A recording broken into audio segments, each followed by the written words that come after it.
जय श्रीमन नारायण, जय श्री हरि।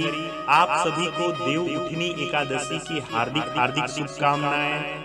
हरि सैनी एकादशी के बाद में भगवान श्री हरि विष्णु जी 4 महीने के लिए शयन क्रिया में चले जाते हैं और आज के दिन यानी देव उठनी एकादशी या जिसको देवोत्थान एकादशी या प्रबोधनी एकादशी के दिन में भगवान जागृत अवस्था में आते हैं और आज के बाद भी जितने भी शुभ कर्म होते हैं, जो भी शुभ कार्य होते हैं, मांगलिक कार्य होते हैं, वह होना प्रारंभ हो जाते हैं।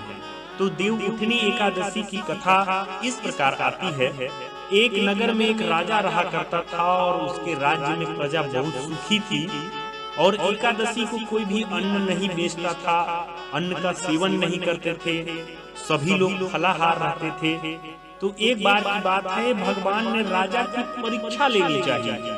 श्री हरि भगवान जी ने एक सुंदर युवती का रूप धारण किया, सुंदर कन्या का रूप धारण किया और जिस रास्ते से राजा गुजरने वाला था उसी रास्ते में वह युवती, वह सुंदरी खड़ी हो गई। तभी उसी समय राजा का रथ वहां से निकला और सुंदरी को देखकर राजा चकित रह गए, मन मोहित हो गया उनका। तो राजा ने सुंदरी से प्रश्न किया कि हे सुंदरी, आप कौन हैं और इस तरह यहाँ क्यों खड़े हैं? तब सुंदर स्त्री बने भगवान बोले कि मैं एक निराश्रित हूँ, मेरा कोई नहीं है, मेरा कोई सहारा नहीं है, नगर में मेरा कोई जाना पहचाना भी नहीं है, कृपया आप मेरी सहायता कीजिए या मैं किससे सहायता मांगूं? तो राजा तो उस स्त्री के रूप पर मोहित हो ही गए थे और राजा ने कहा कि आप मेरे महल में चलकर मेरी रानी बनकर रहिए। तो वह सुंदर स्त्री कहती है कि मैं तुम्हारी बात को मानूंगी, पर तुम्हें राज्य का अधिकार मुझे सौंपना होगा, राज्य पर मेरा पूर्ण अधिकार होगा और जो भी मैं बनाऊंगी उसे तुम्हें खाना पड़ेगा।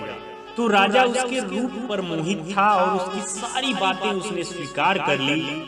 और अगले दिन एकादशी थी।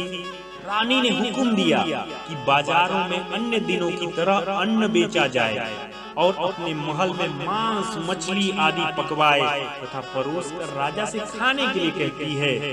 तो यह सब देखकर राजा कहता है कि रानी, आज तो एकादशी है, मैं तो केवल फलाहार ही करूंगा। तब रानी ने शर्त की बात याद दिलाई और बोली कि या तो आप खाना खाओ, नहीं तो मैं बड़े राजकुमार का सिर काट दूंगी। तो उस रानी की बात सुनकर राजा अपनी बड़ी रानी के पास में गया और अपनी सारी स्थिति को बताता है। तो रानी कहती है, महाराज आप अपना धर्म मत छोड़िए, चाहे बड़े राजकुमार का सिर आपको देना पड़े, पुत्र तो फिर मिल जाएगा लेकिन धर्म नहीं मिलेगा। इसी दौरान बड़ा राजकुमार भी वहां आ गया और माँ की आंखों में आंसू देख करके वह रोने का कारण पूछता है। तो माँ ने उसे सारी स्थिति, सारी हालात के बारे में बता दिया। तो वह राजकुमार भी बोलता है कि मैं अपना सिर देने के लिए तैयार हूँ और पिताजी की धर्म की रक्षा अवश्य होगा, जरूर होगा। तो राजा दुखी मन से राजकुमार का सिर देने के लिए तैयार हो गया। तो रानी के रूप में भगवान विष्णु ने प्रकट होकर असली बात बताई कि हे राजन, तुम इस कठिन परीक्षा में पास हुए।